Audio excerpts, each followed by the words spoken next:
How to make a hammock out of 550 cord. Paracord, also known as 550 cord, was developed for use in parachutes during World War II, and is so named for its ability to hold loads of up to 550 pounds without snapping. The cord's extreme durability makes it perfect to use in making your own hammock.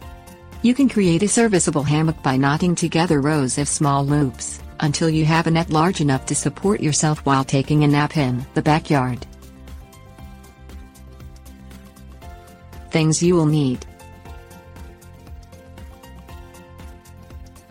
3-foot rope, 2 pounds 550 cord, large netting shuttle, knife, 1-inch diameter gauge stick, dowel, 2 33-inch wood rods, drill, 2 steel rings. Tie the rope in a loop around a solid object such as a doorknob or branch.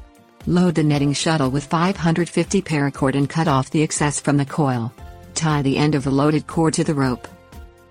Hold the gauge stick horizontally beneath the loop, behind the cord. Wind the shuttle around the stick, pulling it up through the loop and down to the right side. Secure the rope here with your thumb while tying a half hitch around the base of the loop, snug against the upper surface of the stick.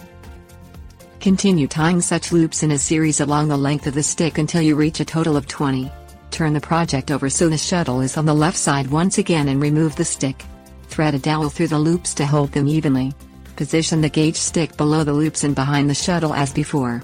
Create a second row, tying the half hitches around each of the loops from the first row rather than around the rope.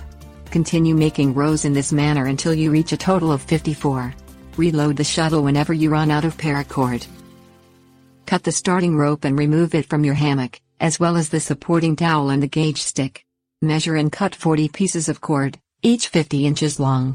Tie 20 to the loops at the head of the hammock and 20 at the foot. Drill 20 evenly spaced holes along the length of both wood bars and thread the end cords through them. Tie the loose ends to metal rings, one at each end. Make 2 braids, each of 3 strands of cord, and cut the braid to a length 3 inches shorter than the fully extended hammock. Thread the braids in and out of the loops along the long outside edges of the hammock and through the endmost holes in the spreader bars. Knot them off to hold the braids in place. Hang the hammock as desired.